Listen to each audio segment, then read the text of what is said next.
Hello, everyone. My name is Tanya Fox, and you are listening to Fox Talks Business. In today's episode, we're going to be talking about direct marketing, or MLM, multi level marketing. Now, you've probably seen tons of this all over Facebook and Instagram, but what does it really take to rise to the top in one of these businesses? And can it be done by anybody? We're going to find out with today's guest. Meghann Clements has been with Scentsy since it opened in Canada in October of 2009. She was actually able to quit her job as a social worker with the Government of Alberta after only 1 year and has been working her Scentsy business full-time since then. She reached the top level of the company, which is a superstar director, after only 23 months. In 2013, she was given the Shining Star Award, which is the most prestigious consultant nominated award in the company, and she got that at the national conference in Indianapolis. Her husband was actually able to retire from law after 3 years and worked with her full-time for 3 years in the business. Currently, she has the largest business in Canada with over 4,400 consultants in her organization. She has a large global business as well, with consultants from Europe, the States, Mexico, Australia, and New Zealand. And she actually travels to Australia and New Zealand 1 to 2 times a year to train and connect with her consultants there. Who doesn't want to be able to do that? She's also earned 13 free trips all over the world, including places like Greece, Africa, Disneyworld, a Mediterranean cruise, New York City, the Dominican Republic, Mexico, and Switzerland. And that's only naming a few. And if that doesn't sound like she's busy enough, she also has 3 beautiful children, a 15-year-old daughter and a 12 and an 11-year-old boys, who are all avid sports participants. And those parents out there who have your kids in sports like I do know how much time that adds on to you. But the family does love all things athletic and fitness. And Meghann can't start her weekday without a session at Orange Theory Fitness in her hometown of Okotoks, Alberta. So grab yourself a drink, cozy on up, light up that warmer with your favorite scents in, and I hope you enjoy. Well, thank you so much for joining me today, Meghann. I'm so excited to have you on the show. You are welcome. I'm so excited to be here. So I actually met you, I think it was probably about 5 years ago now, at an event, an Empowering Women's Conference that happened here in Camrose. And it's funny because I've always said you just never know. When you meet people, you just never know. I think everybody gets put into your life for a reason, and you just never know when they're going to pop back up again. And when I decided to do this podcast, I thought, I was trying to think of people I wanted to interview. And I was like, oh, I've been stalking you on Facebook for 5 years. Maybe I should actually start talking to you. So I was excited when you said yes. Yeah, well, thanks for asking me. I was totally flattered and surprised. I definitely never thought I'd be doing a podcast. So this is fun. Well, good. I'm glad I can wrangle you into it. Awesome. So I wanted to talk a little bit about your story. And so how this episode came up was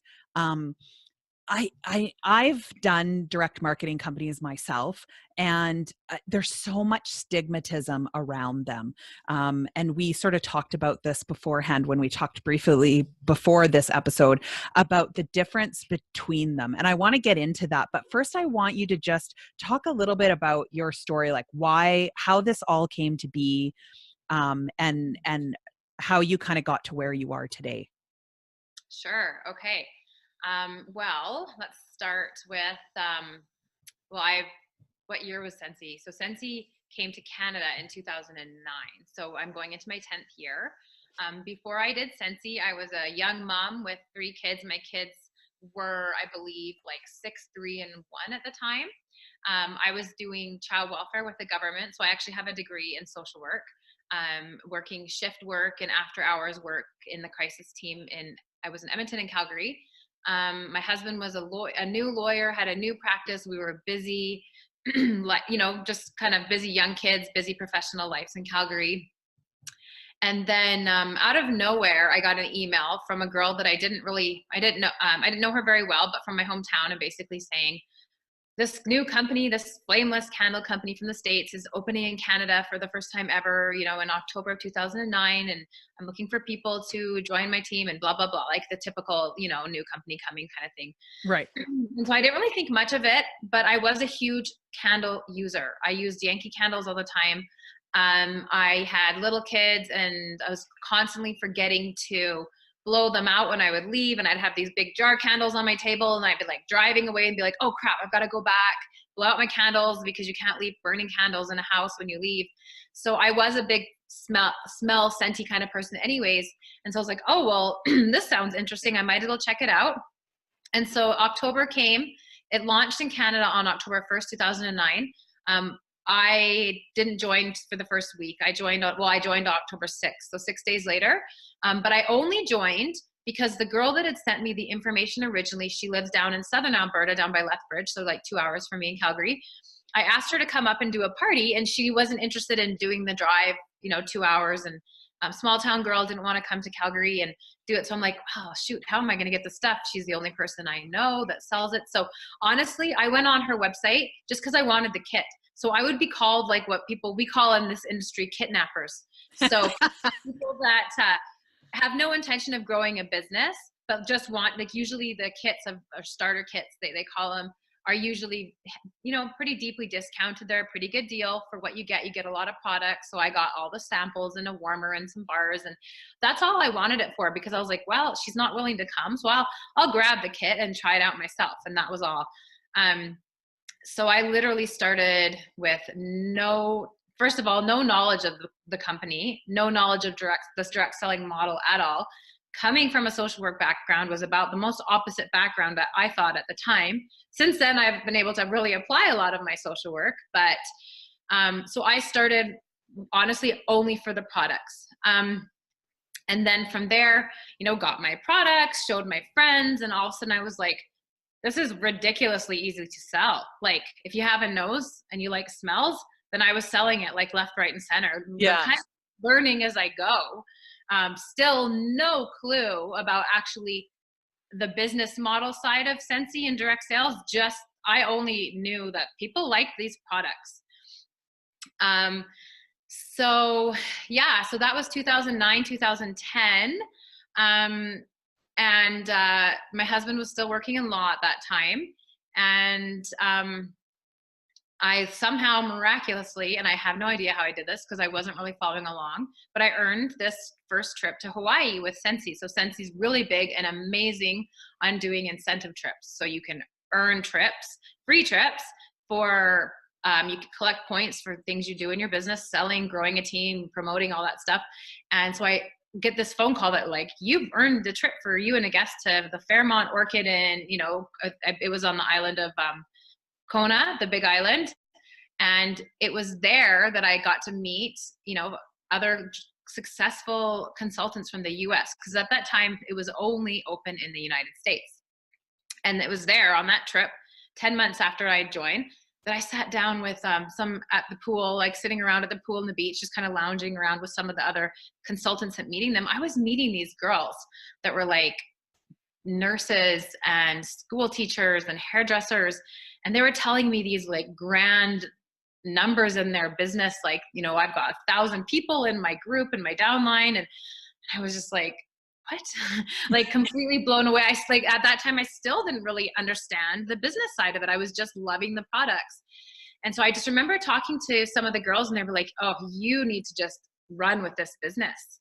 You are in a really lucky spot in a new country, and you need to be sharing it with everybody. And you don't know who this opportunity could be for. Like, there could be someone who really needs this opportunity. So you need to be running up there, girl. And that's kind of what the advice I was getting is, you are so lucky to be there, and just, take advantage of the timing and share it. And you can go out and bless people's life with it and tell people about it. And so my husband and I, that on that trip, we looked at each other and we're like, these people are not like what we expected. We expected kind of, well, didn't really know what we expected, but they're all just super nice, down to earth, some of them were, nurses and school teachers that are now staying home they don't have to do those jobs anymore. They were staying home with their kids, and they were able to leave those jobs to do Scentsy full time.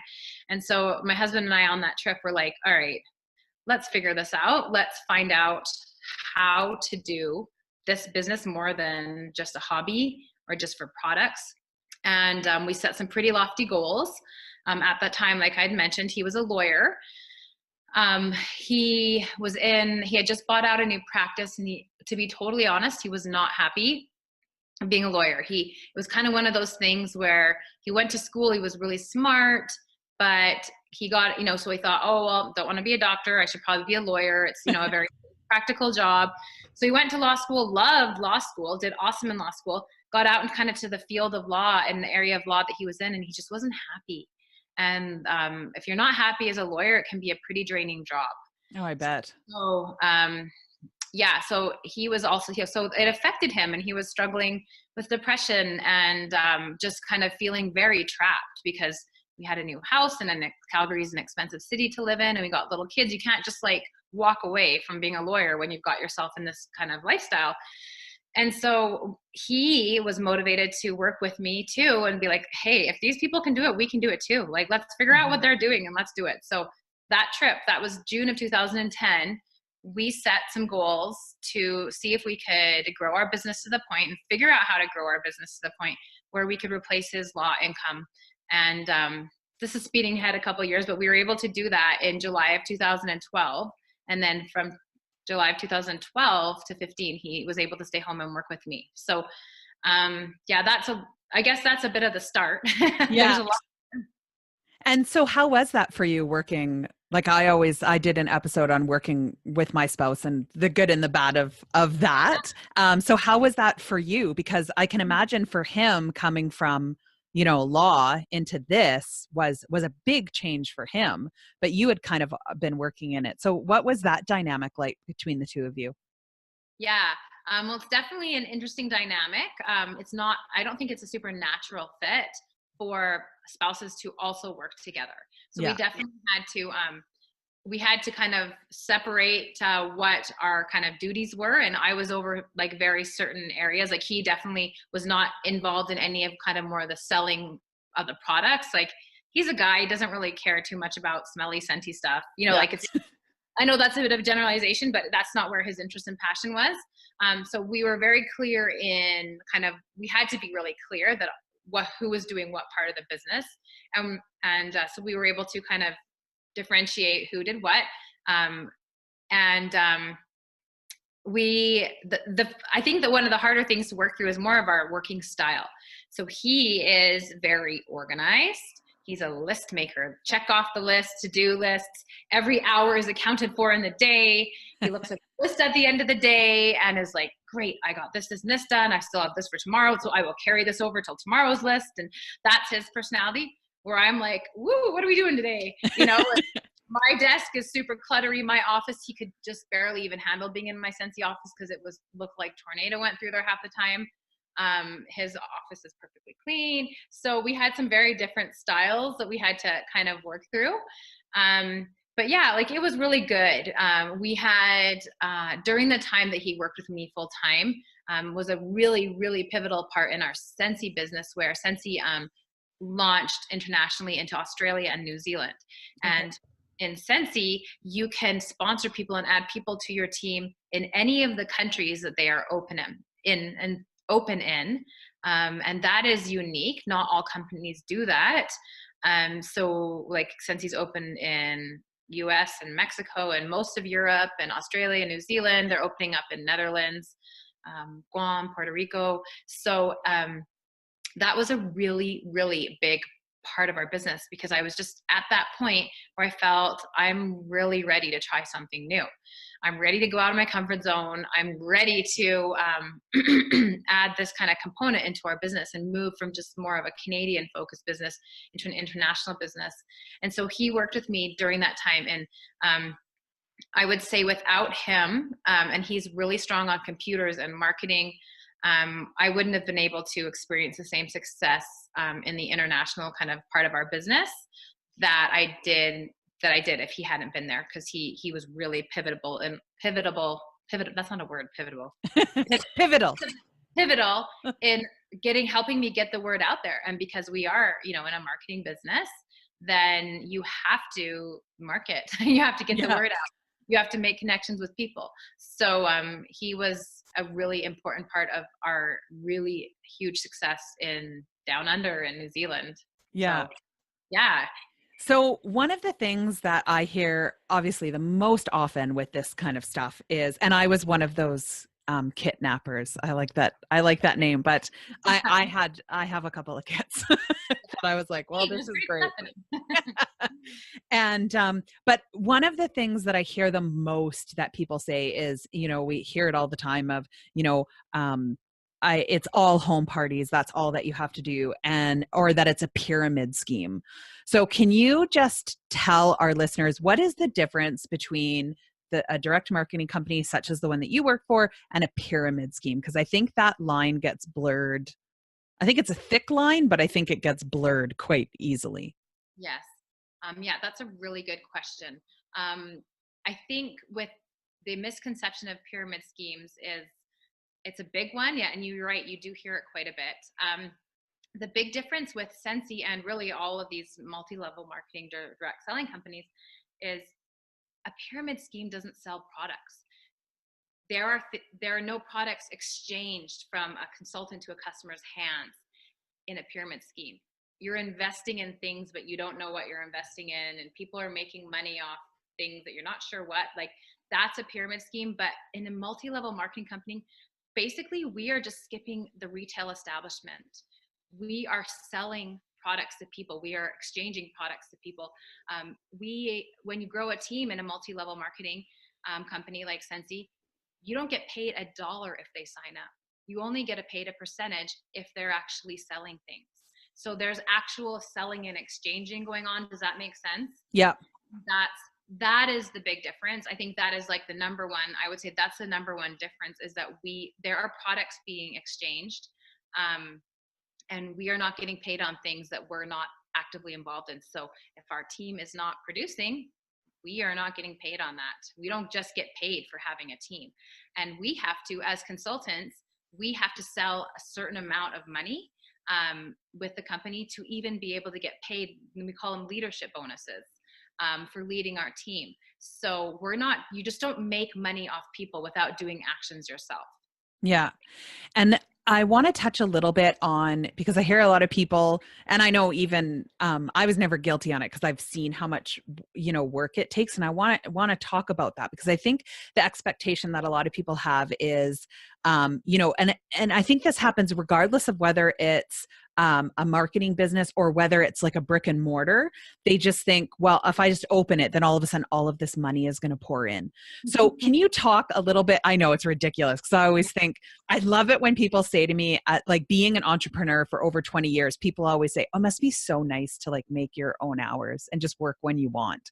And I'm at that point now, but it did not start that way. I mean, I remember doing, 18-hour days, 7 days a week, and all of that other stuff. So let's get a little bit real. Can you tell us like really what's involved to be able to move up in something like this? Oh gosh. Yes, I can. Yeah, I often tell my consultants that basically when you start a business like this, you have to think of it as you are literally pouring the foundation. So you use the analogy of like building a beautiful house.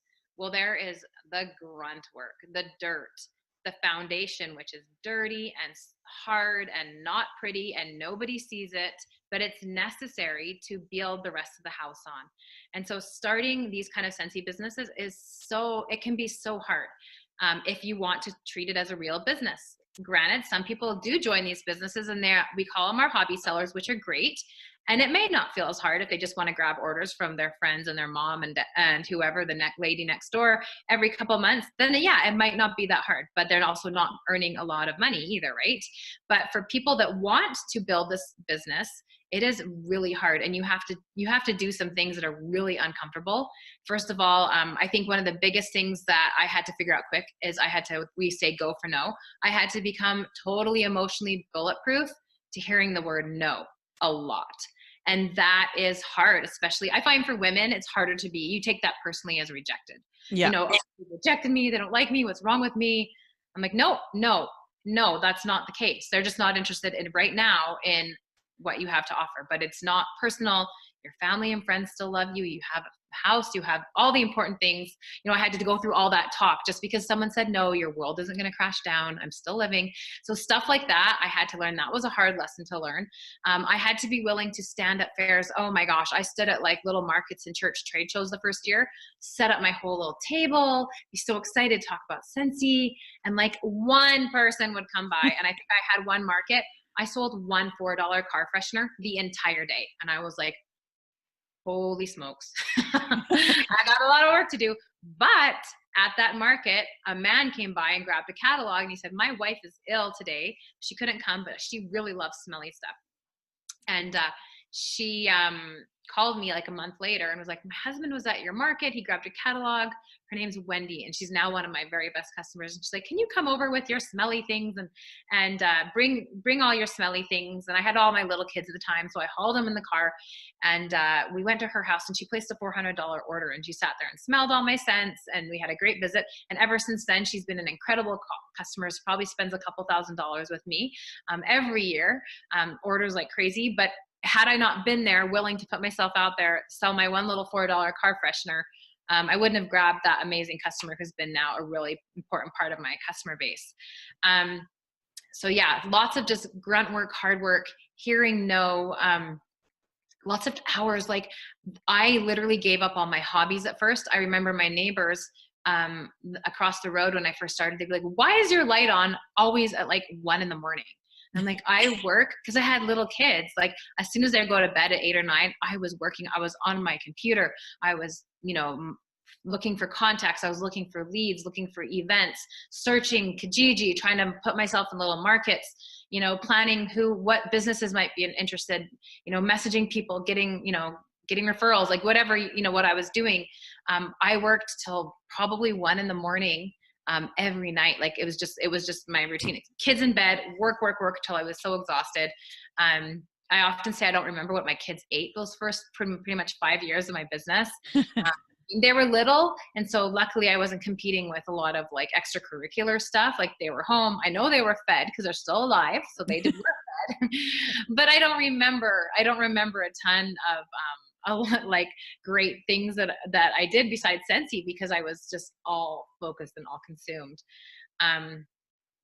Yeah, but it was getting really uncomfortable all the time, probably, is what I would say was what I had to kind of do. And I think that's common in any business. Like we always joke, we moved our house but my son was tiny, so he would have no idea of it. But when we moved our business, he was 11, or he would have been about 10, and he was devastated. And I could not understand what was going on. Like, I'm like, we're not moving our house. We're in the same house that you remember since you were like 4 years old. But he was mad. He was angry. And I was like, I don't understand what's going on. And it wasn't until I sat down and talked with him, and he's like, we spend more time at the business than we did at home. So to him, the business was home. Like he learned to walk in the hallway, and all of the employees were family to him. And like, he didn't get it. To him, it would be the same as moving from his childhood home.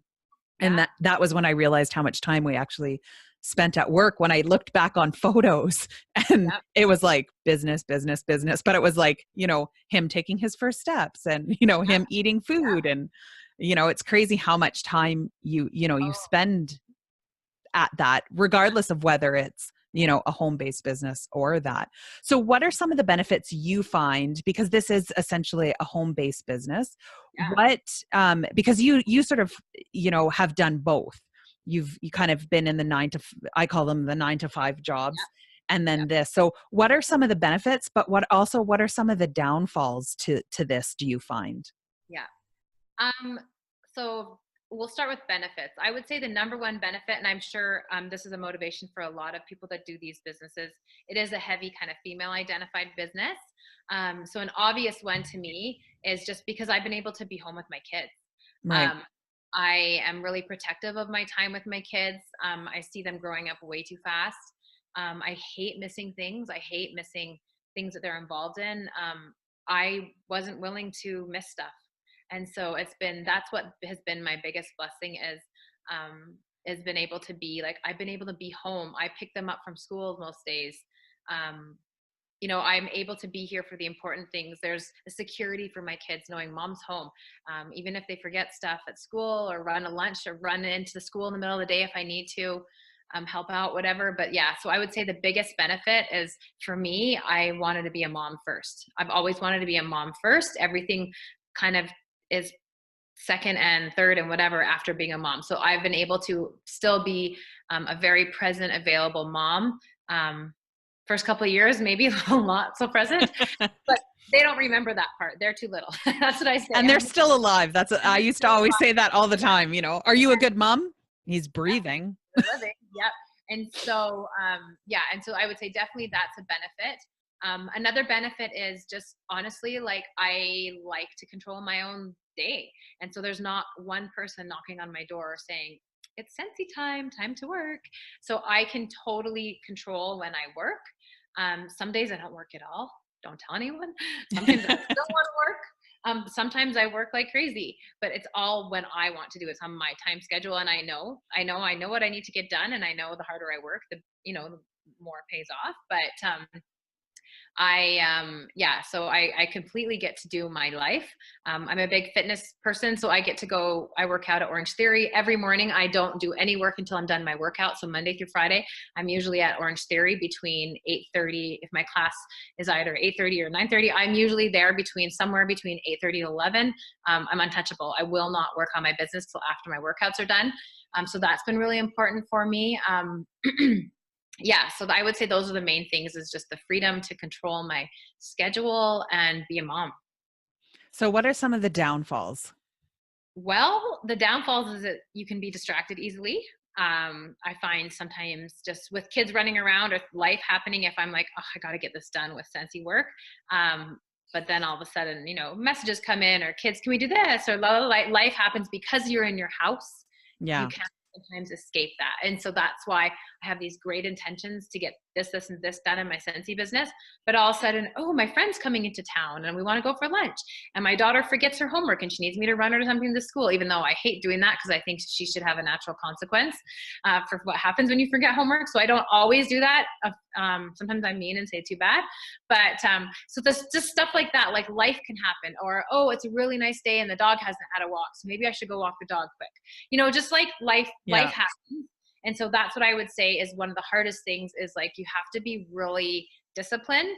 And you have to I have to turn off do not disturb on my phone, because if I hear my messages blinking off, I will go like a robot and pick up my phone and check my message when I should be working on what I was supposed to be working on. So I would say that is hard, is just is controlling that. And also too, you can work too much. That's the thing, is like sometimes I've gone through times where I'm like, Meghann, put down the phone now. Like I've had to like get mad at myself or like physically put my phone in a drawer because my kids are home from school, and between 3:30 and bedtime, I shouldn't have to work. Like I have the day and I have after they go to bed. So I try to be more conscious of the time that they've been gone all day, make them dinner, get them to their lessons and stuff. I shouldn't have to feel like I need to work then. So that's been hard, is just like, look, when you can work anytime, I've had to like kind of chastise myself and don't work when your kids are always around, like I've had to kind of go through that kind of struggle. So I'd say that's a little bit tricky, is where if I worked at an office or worked away, you don't just like drive when you're done for the day, you come home and you're done. Yeah. But when, I'm not going to just drive back at 8 at night to go check my voicemail at my office. You just let messages sit till the next day, and then you come in and you check your messages. So that's the other thing too. I would say inside my business, also working with my consultants, I was finding myself on my phone, like going to bed. My husband and I would be lying in bed ready to go to sleep, and I could hear my phone binging, and I'd grab, like half asleep, grab my message, wipe my eyes, read it. And it'd be consultants saying, oh, can you help me with this? Can you help me with this? Or needing help. And I just answer them back. And then I was realizing, I'm training people to like think that I just work 24/7. So yeah. I've had to learn to be more, and I'm way better now, but protect times where I shouldn't be working. Like right when you're going to bed, I don't need to be responding at 11:30 about how to do this or that, or someone's warmer broke or something like, you know, like just something Yeah. like that. So And I think that truly is, if I could go, like I always think, if I could go back and learn one lesson quick, that would be it from working from home, because I found it so much harder because I moved my office home December that just passed in okay. 2018, and retraining my clients for my accounting company to realize I'm not at their beckoning call was harder than if I just would have trained them from the beginning. But I Yep. can lose myself in work because I love my job. Yes. So if I'm doing research or if I'm digging into something, I can just jump down a rabbit hole. So I Yep. really, really I totally get what you're saying, because I truly rely on my husband and my son to come and, kind of knock and go, hello, are you still alive in there? Because yeah, I just ignore the world and, and kind of go off onto a different tangent. So Yeah. does your husband still work with you in the business? No, so actually in 2015, so after 3 years of working with me, he decided that we used basically the 3 years that he worked with me to help grow our business internationally, but also like it was a time for him to figure out what he wanted to do. He needed like kind of a course recorrection or a reset, like, figure out a different career path. And so during that time, he did some things. He did some kind of business coaching. He actually did a TED talk. He's a brilliant public speaker. He wrote a book. So he did some really kind of cool things in that 3 years of kind of freedom from the corporate world, right? But after 3 years, like he decided that he still wanted to be in the area in law somehow. He didn't want to just give up on the whole practice of law, but he wanted to try something different. So what he did is he went back to law for a little bit. And then he really figured out he was an academic at heart. He is brilliant. He's a great teacher, and he writes, he researches. He's kind of made for academics. And so he said, what if I go back to school? And I was like, whoa, we are in our late 30s and we're talking about school. Like it was a bit of a, oh my goodness. Luckily our Scentsy business has been, and it was at the point and still is, that we were able to make that happen. Scentsy was able to support us the entire time. He did go back to school, and he actually went down to Duke University, which is a really good school in the United States in North Carolina. If anyone that's listening is a basketball fan, then they'll know that the Duke basketball team is a pretty big deal. A lot of people go to Duke to watch their basketball. So go Blue Devils. We're big Blue Devils fans. So he went to Duke 2 years ago and did his master's in law. We got an apartment down there. So we were kind of doing the living in between two countries. He went down and lived on his own. I had the kids, three kids by myself for like 18 months. So I was thinking I have a new respect for single moms. I'll just tell you that. But then last January, so January of 2018, we decided it was really hard to be away. And so we packed up the kids and the dog, drove down North Carolina, and I homeschooled the kids for 5 months in North Carolina in our old apartment there. Well, he went to school, had quite the adventure. Homeschooling, I also have a new respect for moms that homeschool. Gosh, I can't even imagine. I don't have that. I have so much respect for them.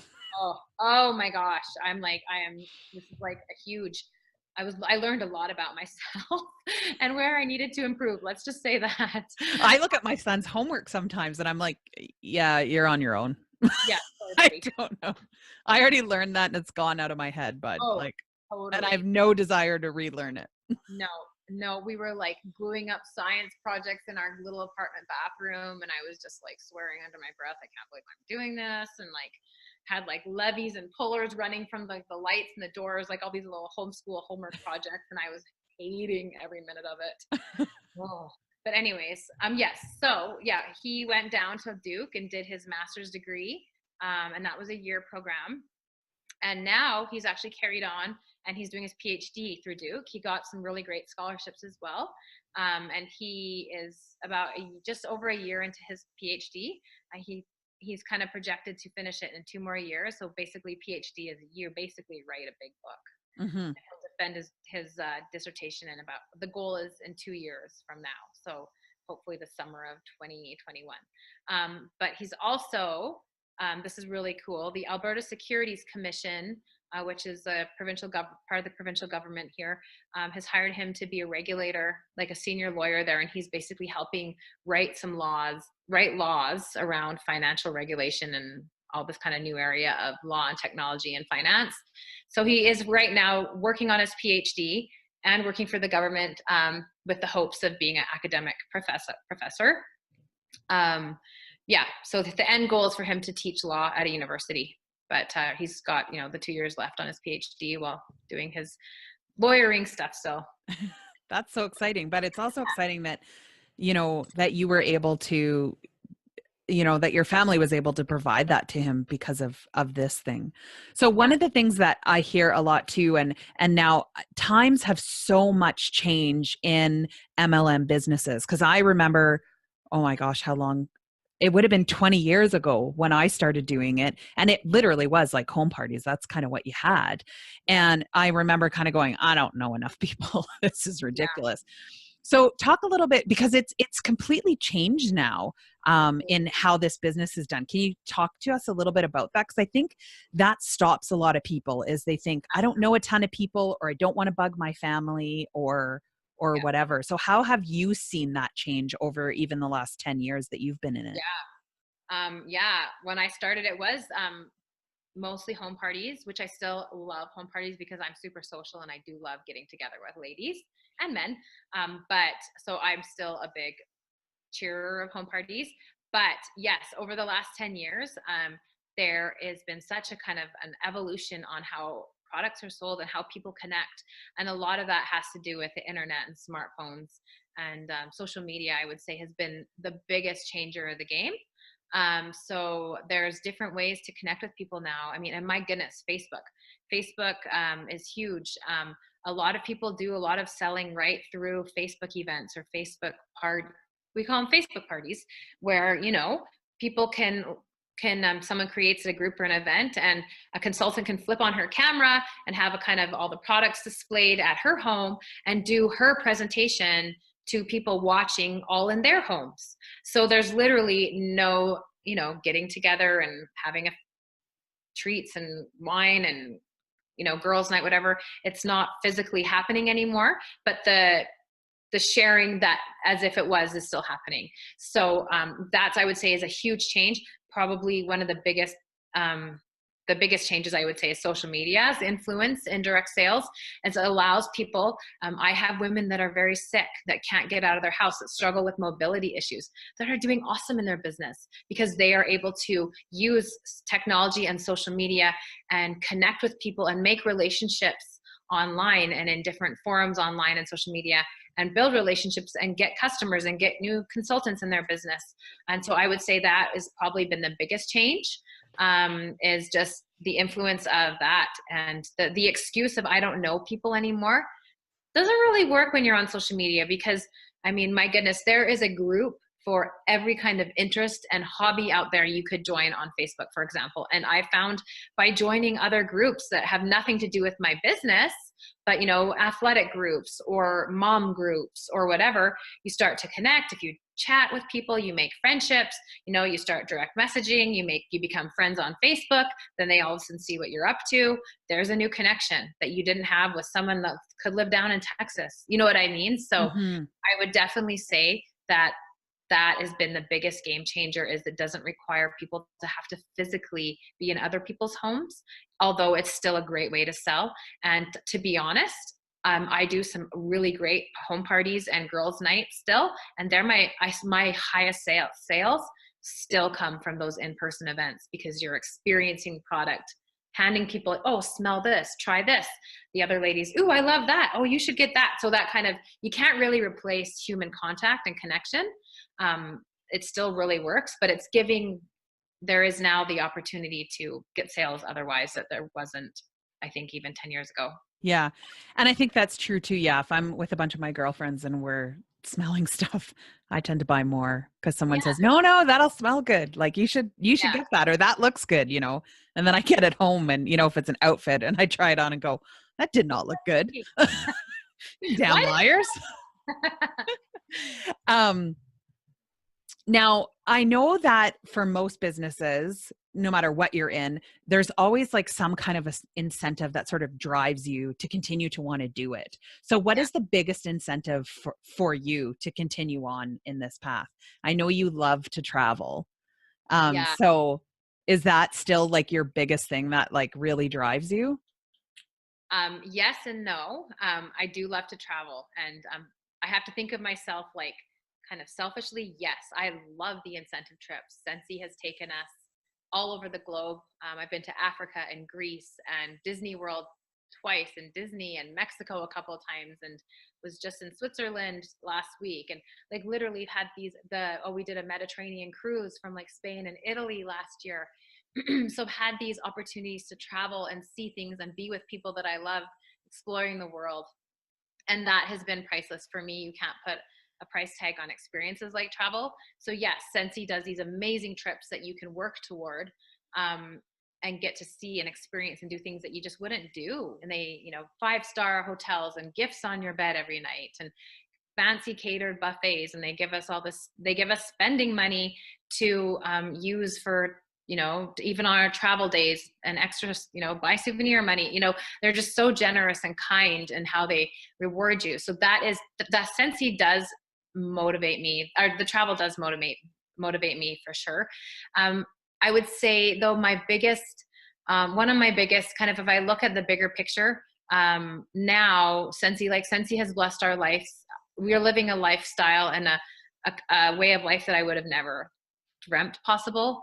And so now what really motivates me is I want more of my people to have the same experiences. I want to be part of their journeys of success and empowerment. And it drives me like nothing else when my consultants can quit their day job and stay home, or they can pay off their car and experience these amazing successes, or, just not just about money, but I have girls that have been struggling with postpartum, and it's helped just being in the community of our team and with the business has helped them deal with and get rid of their postpartum. So what really drives me now is just kind of being part of other people's successes. And I find that it's just so cool to see other people thriving and growing and just being like a little cheerleader on the side and being part of it. So I would say like overall, that's what the trips are great. Yes, selfishly, but the bigger picture is more about like my own people and just I always say I get to have a front row seat into your success, and it's so fun. So that's what really drives me, is just being part of other people's amazing journeys. And yeah, I totally agree with you. Like I think that's the I was going to say funnest. There you go. Talking about words that aren't really words. Yeah. That's the most fun thing. Like when I'm working on collaborations with companies, I'm okay. I mean, I like doing my own collaborations, but I love doing putting two other people together and just watching them, blow it up. To me, that is, I like that side seat. I like kind of watching it and seeing it happen and knowing that, maybe I had a little part in it, but I also like watching, to see what they do with it. You just sort of plant that little seed, and then to watch how I find I learn so much off of that. Yeah. And as we said in your bio, you travel. So you actually have you travel to like Australia and stuff like that. Like this is stuff, to work with your team and stuff. Do you ever kind of sit back and think like, because to me, there's very few other times that you would find that in a job, in a typical 9-to-5 job, you're not going anywhere. I remember working in the government and, they'd send me to and no offense to Saskatchewan, but they'd send me to Regina, and it would, and I'd be like, woo, I would have much rather Switzerland or something like that. But yeah, it's been, sometimes I just have to, I always give the cheesy line, pinch me, make sure it's real. But sometimes I'll be just flying over to Australia, and I do go there 1 to 2 times a year, either to Australia and New Zealand. I just love that part of the world. I feel like it's my second home. Yeah, it's been an absolutely incredible experience to be able to just experience other cultures that way and get familiar with other cultures. And I sometimes don't even hear Australian accents anymore because I talk to so many Australians that I feel like I'm kind of like we call it like a Canadian Aussie, or, you know, like a kind of can Australian, like, it's just, I can't remember what we say, but like, so just kind of to become kind of Australian or kind of New Zealandish, you know, like, it's just very cool to be kind of semi-immersed in another culture like that. And I would say that's probably been the most thrilling and exhilarating part of my business, is that it's being able to be part of an international expansion. And literally close to 30% of my consultants are from that area. And so they're a huge part of my business. But I will say, that was also the biggest kind of blessing in my business, was also my biggest out of comfort zone, if that makes sense. Like, I had to go the furthest out of my comfort zone to pull off and figure out how to do international expansion. Probably the hardest and most challenging, time consuming thing I've done in my business, but because I was able to do that has been the biggest reward. Do you know what I mean? So I feel like correlation, what word is that? Correlation. It doesn't matter. We're making words up. I'm just making words up. My goodness. Apparently I need to go back to English school. But yeah, it's really, I love seeing kind of that comparison. Is the hardest areas out of your comfort zone has been the biggest rewards for our business. And I just love that part. And you're right. It does not happen. I don't think I could walk out anywhere here in Okotoks or Calgary and be like, can you hire me? But I would like to be able to go to Australia twice a year, New Zealand maybe once. Like, I could never ask that as part of my job description. So yeah, so you probably wouldn't get the job. They'd be like, no, no, you can't. Yeah, exactly. Yeah. So if somebody was interested in something like this, what would be the tips that you would give them in getting into a business like this? Yeah. The first thing I would say is just figuring out why you want to do it. There are so many different reasons why people join companies like this. Like we were talking about yesterday, it's not always just about money. I think there's this misconception is, oh, you know, they must need money for this. But so figure out really why you want to do it. A lot of consultants and people do this because they're moms and they're lonely. They need human connection, adult connection. They don't want to be watching, you know, cartoons and wiping diapers all the time. They need something else. So that's important, is really, you know, I have some older ladies on my team, they're empty nesters and they're just lonely. They miss their kids have gone away. So really identifying why, when you know why someone wants to do it, or if someone was thinking of this business, figure out why you want to do it first. You have to have some clarity around that. And then once you know what you expect from it, you know, really important questions are, well, how much do I want to make at it? Like, what do I expect? How much time am I willing to put in? So being really clear on your own expectations, I think, is really important. You don't want to, you know, have these wild expectations and then only willing to put a couple hours a week into it and be like, well, this business doesn't work then. Well, like, no, it's because you didn't line up kind of what your expectations, like, there's a few things they didn't line up right. So I would say have some real clear goals around that. And then for people that want to give it a go, talk to people, talk, get out of your comfort zone and connect with people, build relationships. We are in a relationship building business. And in all of these kind of companies, it's network marketing. You are networking, you are marketing. You have to be willing to talk to more than 10 people in your community. So look for ways to get involved in your community, volunteer, school stuff, sit on committees, but just expand your circle. Is join another gym, go to the library more, whatever it is, but be willing to expand your circle if you want to make this business work. Be okay to hear no. No isn't going to kill you. That's what I always tell my consultants. The more no's you hear means a yes is coming. And the crazy thing is I think everyone's going to tell me no. And all of a sudden more people are saying yes. I'm like, oh, really? All right, great. Thank you. So be okay with that. And the other big thing I would say is don't assume, especially like in these kind of businesses, you can either sell the product or you can sell and sponsor people. So you can kind of earn income from either just selling the product, or you can, if you really want to make it into more of a part-time or full-time business, you have to sponsor other people. You have to share the business opportunity with others. You have to give up your time and train and network and mentor and coach people. But don't assume who would be interested in this business. Don't make assumptions for who you think may or may not want to do this. Just go ahead, and I would say we're in the asking business.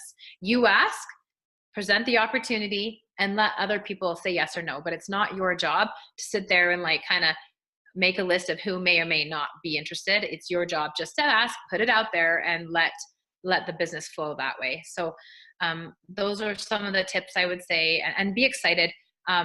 Be excited about whatever you're selling. If you're going to sell it, represent the company, then be a positive representation. Watch your public kind of profile on how you communicate on social media. Know that you're representing something more than just yourself. Be professional and love what you sell. It's very hard to sell products if you're not committed and love them anyways. You want to share products. You don't want to just sell products. So be personable, be authentic in how you market. I'm just thinking of all the things that we talk about with our Scentsy team. Give more of your time. Give more of your time. Don't expect grand, they say Rome wasn't built in a day. Well, your business isn't going to be built in a day. Be consistent. Make a list of 5 things you want to do, and don't do anything else in the day till you check off those 5 things. And be accountable to yourself. Yeah. Find friends who motivate you, that work hard and can be accountable to each other. That's been one of my biggest blessings in my business, is being connected with people that are driven, people that are motivated, that are hustlers. And we are best friends, and we push each other, and we have friendly competitions with each other. And that's, I would say, has been one of the best parts of my business, is the people that I surround myself with. My very best friend in Scentsy lives in Beaumont, Alberta. Her name's Carla Hunter. And hi, Carla. I know she'll listen to this later. But she has a rocking, raging, successful business as well. And we are best of friends, and people would think, oh, you should be competing with each other. You're these big business owners in Canada, and but we're best of friends, and we push each other, and we work together, and we train our people together. When it really looks like we should be big competitors, we're not. We're best friends. And so that's what I would say, is surround yourself with amazing, uplifting people. Get rid of the negative. You don't have time for that. And just look for people to motivate and empower you and inspire you. I agree with that, because I have like my core of, like 4 people that are the ones that I go to when I'm feeling down or when something's just not working. But they're also the same ones that will dream big. And the one thing we've always promised each other is the words "you can't do that" are never allowed to be uttered. So if someone says like, I want to be president one day, we don't even say, but you're a Canadian citizen, and that doesn't really work. We're just like, yeah, like, Go for it. We'll be standing there and we'll do it. And, and I think that it makes a huge difference, because, it's something that I strive off of, and that I feed off of. And I find the next 2 days after we all get together and we just kind of brainstorm, and, we're just, pie-eyed thinking about what we want to do, I am so productive the next couple of days, because I'm just feeding off of that energy. And I think that's really important. So yeah, I think there's a famous quote out there. It says like, you are the sum of the 5 people that you spend the most time with. Yeah. I can't remember who said that. We said it. Someone said it at it was at our Scentsy convention last year in California. And that just really rung true, is like, be really careful with who you're giving your most time to, because you all kind of evolve into, this person, but that you're so heavily influenced by the people that you are letting into your life the most. Oh, for sure. And I've had a lot of family members, like even when I got out of the government, because I was paid really well. And when I quit my job and just said, I'm going to go start my own business, that they were like, what are you doing? And now I think that I still have those naysayers, but now they just kind of shake their head and go, well, she's on to something new, but it's like, I've just said, not allowed that, because it's not worth it to me. Like, it's like, say no, but I'll be successful. And then, absolutely, when I'm making millions and you come ask me for money, the answer is going to be no. So do you want to support me now? Because if you support me now, I'll support you later. Yes. So good. And you do a lot too, because like I said, I've stalked you on Facebook for quite a while, and you do a lot about giving back to your community and stuff like that through fundraisers. Can you talk a little bit about that? Because I think that's important that Yeah. that you have the opportunity to do that. Yeah. Sure. Well, Scentsy has three core values that is part of the Scentsy mission statement, which is simplicity, authenticity, and generosity. And so we really try to run our businesses using those three core values, kind of in as everything that we do. We try to keep our products simple, and they are very simple. We are very big on running our business authentically. So what works for one person may not work for another, and finding your personal style and how you sell and how you work with your team. You can't be someone else. You got to be yourself. And then generosity. Scentsy has been a huge example. The company does a ton of charitable causes. Every catalog season, we have charitable cause. We have charitable cause warmers or charitable cause Scentsy buddies. We're always supporting kind of some foundation. Like this year, we're supporting the lemonade. I think it's called Alex's Lemonade Stand. Oh yes, yeah. And we have a darling little cute yellow and white lemon warmer. So there's always a charitable cause going on. So they've always really, really impacted. It's really impacted me, and I love seeing the generosity that the owners, Heidi and Orville, have demonstrated through the company. So I've basically just done, whatever I can using my influence in my own Scentsy business. And so every year we kind of have got a tradition where around Christmas time, we will either go to the Mustard Seed and do clothing, like sort the clothing, and for the clothing donations that come in from the public, we'll go help sort them, pack backpacks. The last couple of years we've been doing the sandwiches. We've done sandwiches for the drop-in center. So we'll make, like the last one we did here a couple months ago, I think we did like 400 sandwiches. We just had a big fun night and put together sandwiches. So we always try to do charitable, something charitable. When there was the big floods in Alberta, we did some stuff. So yeah, I'm just really aware of the opportunity we have to serve others. And I'm aware of the influence and kind of the power and strength in numbers. So I know that I have the ability to do a lot of good with my people. And I just feel like it's absolutely the least we can do. So we try to do stuff like that. We have done fundraisers. I love doing fundraisers for any reason. I've done fundraisers for schools, for winter camp fees, fundraisers. I do personal fundraisers for people. I had a friend who really wanted to do the Ironman in Hawaii, and just needed a little bit of help earning money to buy a big fancy bike, because those are expensive.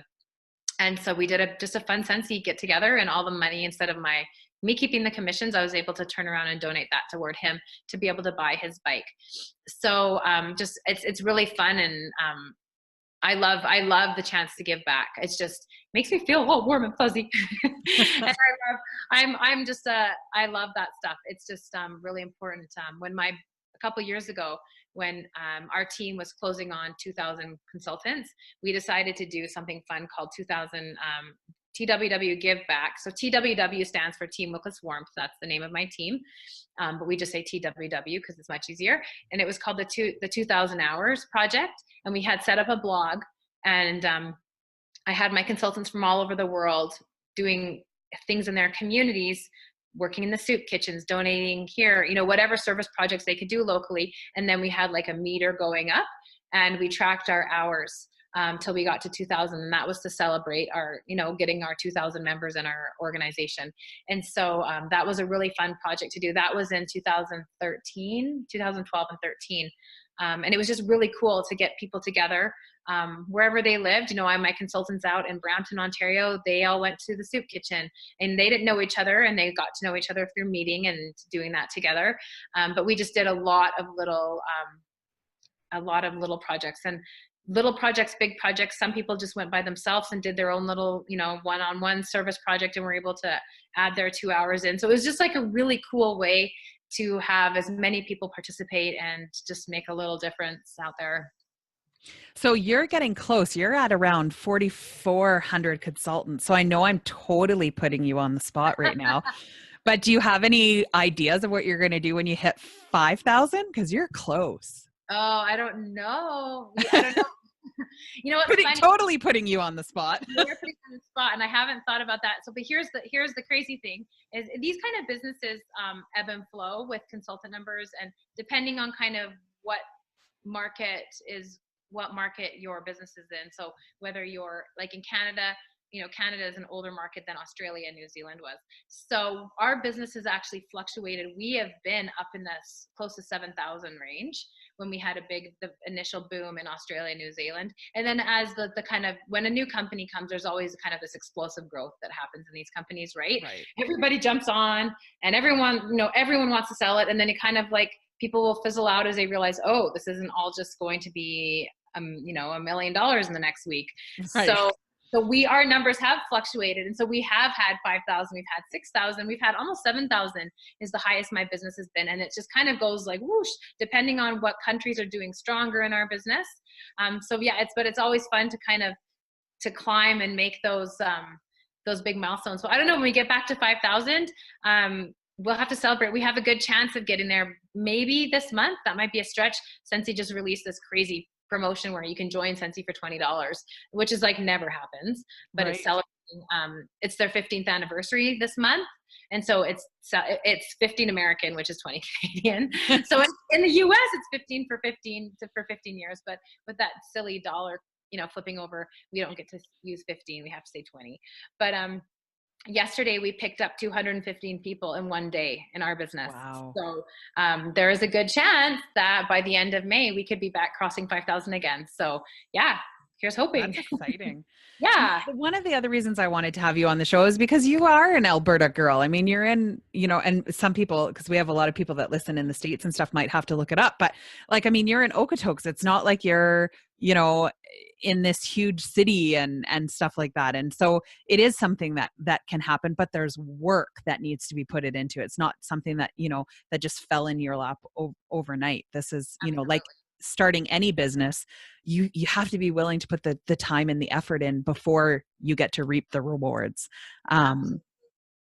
So, well, thank you so much for coming on and sharing with us today. And I'm going to make sure that we include all of the links. So if people are interested in learning maybe a little bit more, that they can get a hold of you or find any, if you just think direct marketing. I think it's so important to research and find one that is going to fit, with your values. And then, like you said, I think the most important thing is to find something that you love. Because that's something that I promote, and I always say you have to do something you love, or it's just not, or it's work, and nobody wants to work. No. Who wants to work? That's boring. That's what I always say. I'm like, I can't believe I'm getting paid for this, because this is so fun, and just supporting and cheerleading and recognizing and shouting out people and making friends and sharing great products. Like that just doesn't sound like very hard work, to be honest. Yeah. And I always say, like never have a stigmatism. And I've never had one, but every time I hear somebody, like we were talking before, that will have a stigmatism in their head, or they have an idea of, what it is, or that it's a pyramid scheme, is like, do the research in it and see beforehand, because you just, like you said, when you first started, this wasn't something that you didn't think you were going to be here. So you just never know where things are going to take you. And I have very much learned that over the last little while in my life, is that I just, I like to say yes to almost every opportunity, because who knows? And I think, at the beginning of this, you said yes to it. And now, you're flying around the world and meeting all of these people and, changing, over 4,000 lives. And that's pretty exciting. You can't say that necessarily in a normal job. No. And getting to stay home and be with my kids first. That's the main thing. That I just feel so blessed to be able to be home every day after school and be able to go to, practices and go to watch little, Remembrance Day assemblies at 11 a.m. on a Thursday. And I look around and think, oh, there's barely any parents here. And it's because they have to work, Yeah. And so I just feel so blessed to be able to go to the DARE graduation I've been to 400 times for all my kids. It feels like yes. Go to the DARE graduation and listen to the presentations on, from the kids that have done the program. But just like those little life moments I'm just really grateful I get to be part of. And I know that I don't take that for granted, because I know a lot of parents would love to be able to be there. And so, and they just can't. And so I'm so grateful. I would say that's the number one thing, is I am so dang grateful that I just get to be where I am when I want to be, which is being a mom and being at home right now. My youngest turned 11. So I'm like dying, because I'm like, oh my goodness, I'm going to have, my baby's 11. That's only 7 more years. And I've got kids are growing up. I know. And it's crazy. I look at that too. I look at my son and I'm, he's 12 and I'm like, it's coming. I know it's coming where, cause it's already starting where he doesn't really want to hang out with me like he used to. And so I'm seeing that pull away and I'm trying to let him go because I know it's important, but there's a part of me that's, I'm very grateful for my job. I'm very grateful for what I've been able to do with my life, because when those moments do occur where he does want to spend that time with me in his little preteen years, I have the capacity that I can just stop what I'm doing, and I can put my work aside and I can go and do that with him, because I know pretty soon I'm going to get into that little part where he doesn't want to have anything to do with me I'm hoping it's just for a little bit. Yeah, they come back. My daughter's almost turning 16, and I feel like we're just like turning a corner, and she wants to visit a bit more, and I'm like all of a sudden a little bit cooler in her eyes, and she'll hang out with me more. But like kind of from that like 12 till 15 age, so not cool. So so now I just take pride in embarrassing him in some stuff. But I would agree with you. I think that's probably one of my favorite things too, is just being able to have that flexibility that I never had before. And then I can decide too, like I have that flexibility to decide the projects that I want to take on, and I can go kind of left wing and start other things because I have that freedom. I'm not like, well, no, I have to be here from 9 to 5. I really could finish everything by noon, but I'm stuck. Now I'm just like, man, gonna go swimming, gonna go for a walk. I'm gonna do this, Living the dream. Yep. Yeah. Well, thank you so much for joining me today. It was such a pleasure to learn more about you and more about direct marketing and sharing all of your insights with us. And I wish you the best of luck. And I'm so excited to watch what other stuff comes out. There's just so many things. I love following you on Facebook because I love when you put out, I can't remember. Oh, it was a little camper. There was a little, it looked like a little trailer or whatever. Shasta, like from the 1970s or whatever, the little, the little old school camper. Yeah. Yeah. So, and I mean, that wouldn't happen normally, but I remember like searching in cameras and I was like, somebody find me this. Did you ever find it? I did. Oh yeah. It's actually in my trailer. Okay. It's like, I need this for my trailer. So cute. Good. I'm glad you got it. Yeah, it was awesome. So keep up the good work. I love watching stuff. And like you said, who doesn't like smelly stuff? I mean, I absolutely, I love anything wax or candles or smelly, or I'm all in for it. So that's awesome. Yeah. And Scentsy, what people may not realize about Scentsy now is we're not just wax and warmers. They've really diversified. So we have diffusers and essential oils, and we have laundry and cleaning products, skin and body care. So we've really diversified. We're not just what maybe traditionally people used to think Scentsy was just the wax and the warmers, although they're kind of like the heart of our company still. Right. We've got into other areas and stuff for, we have products on the go that, stuff you can throw in hockey bags to make hockey bags not smell disgusting, and Scentsy Fresh, which is like Febreze spray, kind of the idea. So yeah, it's not just what people might think Scentsy once was. Yeah. So we will include links so everybody can go and check out all of the stuff that's up and coming, and and then to be able to connect with you and some of your team if they're interested in some more information. Absolutely. Thank you again so much for coming on the show. It was super fun. I loved it. Thank you. Good. I'm glad your first experience was a good one. It was great.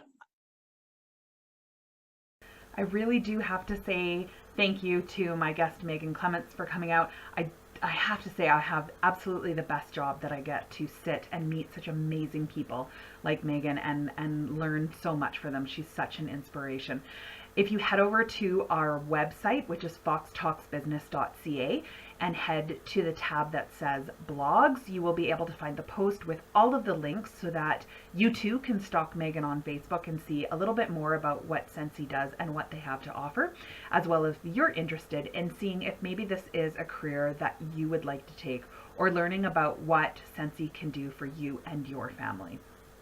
As always, we love it when you give us a review wherever it is that you're listening to the podcast. Your kind words always mean so much to us, and you can always contact us on our Facebook page as well.